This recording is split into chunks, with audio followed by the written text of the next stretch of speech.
ಅನುಗ್ರಹಕ್ಕೆ ಸಮಸ್ತ ಕೊಡಗಿನ ಜನತೆ, ಕರ್ನಾಟಕ ರಾಜ್ಯದ ಜನತೆ ಪಾತ್ರರಾಗಲಿ ಅಂತ ಹೇಳಿ ನಾನು ಪ್ರಾರ್ಥಿಸ್ತೇನೆ.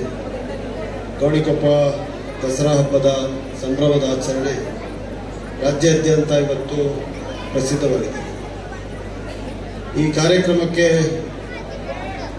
ಉತ್ತೇಜನವನ್ನು ನೀಡಬೇಕು, ಪ್ರೋತ್ಸಾಹವನ್ನು ಕೊಡಬೇಕು ಅಂತೇಳಿ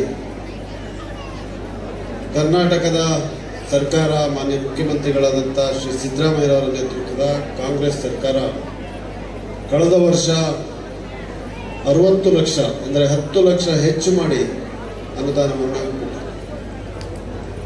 ಅಧ್ಯಕ್ಷರಾದ ಪ್ರಮೋದ್ ಗಣಪತಿ ಅವರ ನೇತೃತ್ವದಲ್ಲಿ ಎಲ್ಲ ದಸಮಂಟಪಗಳದ ಸದಸ್ಯರು, ಪದಾಧಿಕಾರಿಗಳು, ಅಧ್ಯಕ್ಷರು ಸೇರಿ ಬಹಳ ಸುಂದರವಾದಂಥ ಕಾರ್ಯಕ್ರಮವನ್ನು ಆಯೋಜನೆ ಮಾಡಿದ್ದೀರಿ.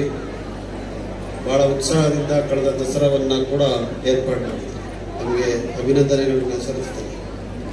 ಈ ಕಾರ್ಯಕ್ರಮದ ರೂಪರೇಷೆಗಳನ್ನು ನೋಡಿ ಯಶಸ್ಸನ್ನು ಕಂಡು ಮಾನ್ಯ ಮುಖ್ಯಮಂತ್ರಿಗಳು ಮತ್ತು ರಾಜ್ಯ ಸರ್ಕಾರ, ಸಂಪುಟ ಸಭೆಯಲ್ಲಿರುವಂಥ ಎಲ್ಲ ಮಾನ್ಯ ಸಚಿವರು, ನಮ್ಮ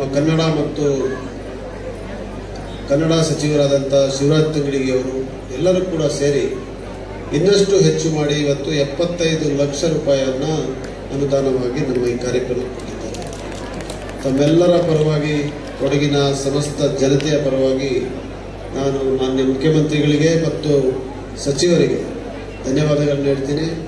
ಹಾಗೆ ಮಡಿಕೇರಿಯಲ್ಲಿ ನಡೀತಾ ಇರುವಂಥ ದಸರಾ ಹಬ್ಬಕ್ಕೆ ಕಳೆದ ವರ್ಷ 95 ಲಕ್ಷವನ್ನು ಕೊಟ್ಟು ಈ ಬಾರಿ 1,50,00,000 ರೂಪಾಯಿಯನ್ನು ಅನುದಾನವಾಗಿ ಸಹಕಾರವಾಗಿ ಸರ್ಕಾರ ನೀಡಿದೆ. ಈ ಮಾತನ್ನು ಯಾಕೆ ಹೇಳ್ತಾ ಇದ್ದೀನಿ ಅಂತ ಹೇಳಿದ್ರೆ, ನಮ್ಮ ನಾಡ ಹಬ್ಬ ತಾಯಿ ಚಾಮುಂಡೇಶ್ವರಿಯನ್ನು ಪೂಜಿಸುವಂಥ ಸರ್ವ ಕರ್ನಾಟಕದ ಕನ್ನಡ ಜನಾಂಗದವರು ಈ ಹಬ್ಬವನ್ನು ವಿಜೃಂಭಣೆಯಿಂದ ಬಹಳ ಉತ್ಸಾಹದಿಂದ ಆಚರಣೆಯನ್ನು ಮಾಡ್ಕೊಂಡು ಬರ್ತಾರೆ. ಗೋಣಿಕೊಪ್ಪಲ್ನಲ್ಲೇ 46ನೇ ವರ್ಷ ಈ ಆಯೋಜನೆ ನಡೀತಾ ಇದೆ. ಈ ರೀತಿಯಾದಂಥ ಆಚರಣೆಗೆ ನಮ್ಮ ಸರ್ಕಾರ ಸದಾಕಾಲ ಪ್ರೋತ್ಸಾಹವನ್ನು ಕೊಡ್ತದೆ ಅಂತ ಹೇಳುವಂಥ ಮಾತನಾಡಲಿಕ್ಕೋಸ್ಕರ ಇದನ್ನು ನಾನು ತಮ್ಮ ಮುಂದೆ ಇಡ್ತಾ ಇದ್ದೇನೆ. ನಮ್ಮ ಸರ್ಕಾರದಿಂದ ಬಹುಶಃ ದಸರಾ ಹಬ್ಬಕ್ಕೆ ಈ ಬಾರಿ ಮೈಸೂರಿನಲ್ಲಿ ನಡೀತಾ ಇರುವಂಥ ದಸರಾ ಹಬ್ಬಕ್ಕೆ 30 ಕೋಟಿಗಿಂತ ಹೆಚ್ಚು ಅನುದಾನವನ್ನು ಖರ್ಚು ಮಾಡಿ ಇಡೀ ಪ್ರಪಂಚ ಅಂತಾರಾಷ್ಟ್ರೀಯ ಮಟ್ಟದಲ್ಲಿ ಗಮನ ಸೆಳೆಯುವಂಥ ರೀತಿಯಲ್ಲಿ ಕಾರ್ಯಕ್ರಮವನ್ನು ಆಯೋಜನೆ ಮಾಡ್ತಾ ಇದ್ದಾರೆ. AR ರೆಹಮಾನ್ ಅವರು ಬಹಳ ವಿಶೇಷವಾಗಿ ಅವರು ಅಂತಾರಾಷ್ಟ್ರೀಯ ಮಟ್ಟದಲ್ಲಿ ಪ್ರಶಸ್ತಿಯನ್ನು ಪಡೆದಂಥ ಒಬ್ಬ ನಿರ್ದೇಶಕರು, ಗಾಯನವನ್ನು ನಿರ್ದೇಶನ ಮಾಡುವಂಥವರು, ಅವರನ್ನು ಕರೆಸ್ತಾ ಇದ್ದಾರೆ. ಹಾಗೆ ಹಲವಾರು ಉತ್ತಮವಾದಂಥ ಕಾರ್ಯಕ್ರಮವನ್ನು ಮೈಸೂರಲ್ಲಿ ಮಾಡ್ತಾ ಇದ್ದಾರೆ, ಮಡಿಕೇರಿಯಲ್ಲಿ ನಾವು ಮಾಡ್ತಾ ಇದ್ದೀವಿ. ಇಲ್ಲಿ ಇವತ್ತು ವಿಶೇಷವಾಗಿ ರಾಜೇಶ್ ಕೃಷ್ಣನ್ ಅವರು ಕೂಡ ನಾವು ಕರೆದಿದ್ದ ತಕ್ಷಣ ಒಪ್ಪಿ ಬಂದಿದ್ದಾರೆ. ಅವರಿಗೂ ಮತ್ತು ಅವರ ತಂಡದವರಿಗೂ ಕೂಡ ನಾನು ಧನ್ಯವಾದಗಳನ್ನು ಹೇಳಲಿಕ್ಕೆ ಬಯಸ್ತಾ ಇದ್ದೀನಿ. ಅವರು ಇವತ್ತಿನ ಕಾರ್ಯಕ್ರಮದಲ್ಲಿ ಅವರಿಗೆ ಭಾಗವಹಿಸ್ತಾರೆ. ನಮ್ಮ ಈ ಸಭಾ ಕಾರ್ಯಕ್ರಮ ಮುಗಿದ ನಂತರ 8ನೇ ತಾರೀಕು ಅಥವಾ 9ನೇ ತಾರೀಕಿಗೆ ನಮ್ಮ ಸಾಧು ಕೋಕಿಲ ಅವರ ರಸಮಂಜರಿ ಕಾರ್ಯಕ್ರಮ ಕೂಡ ಏರ್ಪಾಡಾಗ್ತಾ ಇದೆ.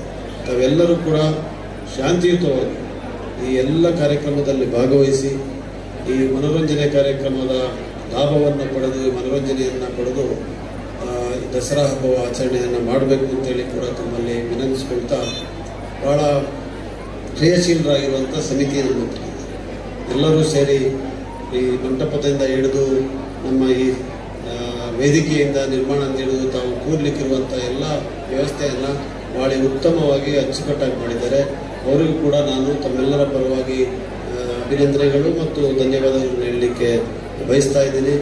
ಕರ್ನಾಟಕ ರಾಜ್ಯದ ಸರ್ಕಾರ ಈ ರೀತಿಯಾದಂಥ ಎಲ್ಲ ಕಾರ್ಯಕ್ರಮಕ್ಕೆ ಜನರೊಂದಿಗಿದೆ ಅಂತ ಹೇಳುವಂಥ ಮಾತನ್ನು ಹೇಳಿ ತಮಗೆಲ್ಲರೂ ಕೂಡ ಮತ್ತೊಮ್ಮೆ ದಸರಾ ಹಬ್ಬದ ಶುಭಾಶಯಗಳನ್ನು ಹೇಳ್ತಾ, ನಾನು ತಾಯಿ ಚಾಮುಂಡೇಶ್ವರಿ ಹಾಗೂ ತಾಯಿ ಕಾವೇರಿ ಎರಡು ದೇವತೆಯರ ಶಕ್ತಿ ನಿಮಗೆಲ್ಲರಿಗೂ ಕೂಡ ಸೇರಲಿ.